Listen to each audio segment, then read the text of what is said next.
దళిత క్రైస్తవుల హక్కుల విషయంలో ఇది మన రాజన్న సిరిసిల్ల జిల్లా పాసెస్ ఫెలోషిప్ ఆధ్వర్యంలో ప్రెస్ మీట్ ఏర్పాటు చేయడం జరిగింది.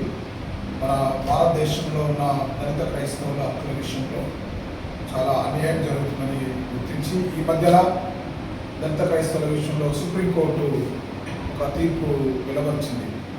ఆంధ్రప్రదేశ్లో ఉన్న ఒక పాస్టర్ SC/ST అట్రాసిటీ కేసు నమోదు చేయడం ద్వారా దళితులకు వారి యొక్క రిజర్వేషన్ వర్తించదని సుప్రీంకోర్టు తీర్పిచ్చింది. అయితే మన రాజ్యాంగ ప్రకారం ఆర్టికల్ 25లో చూస్తున్న ప్రకారం అయితే మత స్వేచ్ఛ అనేది మనము చూస్తున్నాం. భారతదేశంలో ఉన్న ప్రతి పౌరుడికి మత స్వేచ్ఛ అనేది ఉంది. అది ఓన్లీ మన దేశంలో దళితులకు ఏమవుతుందంటే మన దేశంలో ఉన్న దళిత క్రైస్తవులకు అన్యాయం జరుగుతుంది.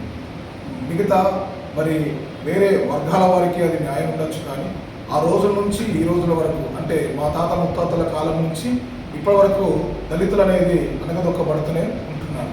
అయితే మతం విషయంకి వచ్చేసరికి, కులం విషయం వచ్చేసరికి అవి రెండు వేరువేరుగా మనం చూడాలి. కులం అనేది అది మన యొక్క జన్మతో వస్తున్నది. మతం అనేది అది తన యొక్క విశ్వాసం మీద ఆధారపడి ఉండేది మతం. అది మనం గమనించవలసిందిగా మన గౌరవనీయులైన సుప్రీంకోర్టుకు, అదేవిధంగా మన భారతదేశపు సెంట్రల్ గవర్నమెంట్కు, స్టేట్ గవర్నమెంట్కు వినిపిస్తుంది. మనిషి యొక్క మానవునికి హక్కులు అనేవి ఆర్టికల్ మనకు కల్పిస్తుంది. ఆర్టికల్ 14, 15, 16లో మనం చూసినట్టయితే భారతదేశంలో ఉన్న ప్రతి పౌరుడికి సమానమైన హక్కులు ఉంటున్నాయి. అయితే దాంట్లో ఏం చెప్తుందంటే మతము కావచ్చు, కులము కావచ్చు, లింగ విభేదాలు ఏమీ లేకుండా అందరికీ సమానంగా వారు ఉండాలని మన రాజ్యాంగం స్పష్టత కలిగి సెలవిస్తుంది.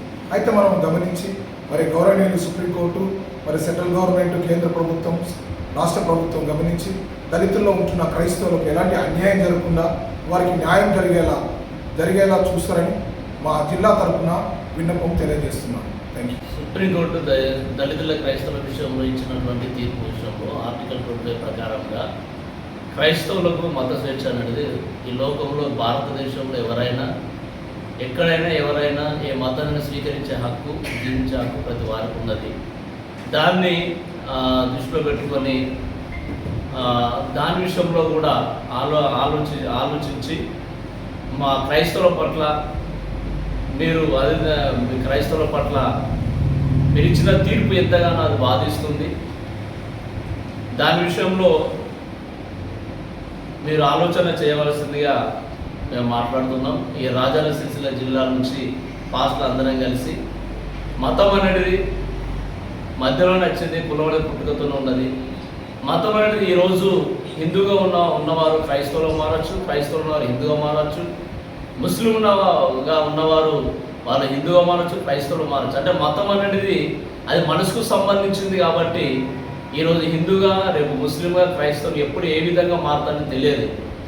అని ఇలాంటి విధానంలో చూసినప్పుడు కూడా కులానికి మతాన్ని అంటుకట్టడం అనేది సరైనది కాదు అని మేము మాట్లాడడం జరుగుతుంది. అది ఆ విషయాన్ని మేమందరం కూడా జిల్లా వ్యాప్తంగా పాస్టర్లు అందరం కలిసి దాన్ని ఖండిస్తున్నాము. దీని విషయంలో మాకు న్యాయం చేయాలి. ఎందుకంటే ఎస్సీలు ఉన్నారు, ఎస్టీలు ఉన్నారు, బీసీలు ఉన్నారు. కేవలము దళితుల మీదనే ఈ వివక్ష ఎందుకు చూపుతున్నారు?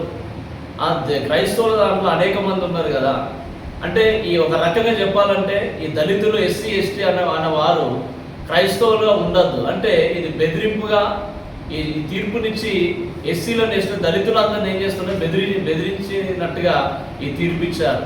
ఎందుకంటే వారు మతం అనే స్వేచ్ఛ అనేది భారతదేశంలో లేకుండా వెళ్ళింది. లౌకికమైన రాజ్యంలో మత స్వేచ్ఛ ఉన్నప్పుడు అందరి కులాలు సమానంగానే ఉండాలి, లేదా కులాలన్నీ తీసివేయాలి, లేదా ఈ మతం అనేది మారుతున్నది కానీ కులం మారదు. కాబట్టి ఆ క్రైస్తవులందరికీ ఎవరి కులంలో ఉన్నారో ఆ కులాన్ని అదేవిధంగా గుర్తించవలసిందిగా కేంద్ర ప్రభుత్వాన్ని, రాష్ట్ర ప్రభుత్వాన్ని కోరడం జరుగుతుంది. కాబట్టి జిల్లా అందరిగా మేము మాట్లాడుతున్నాం.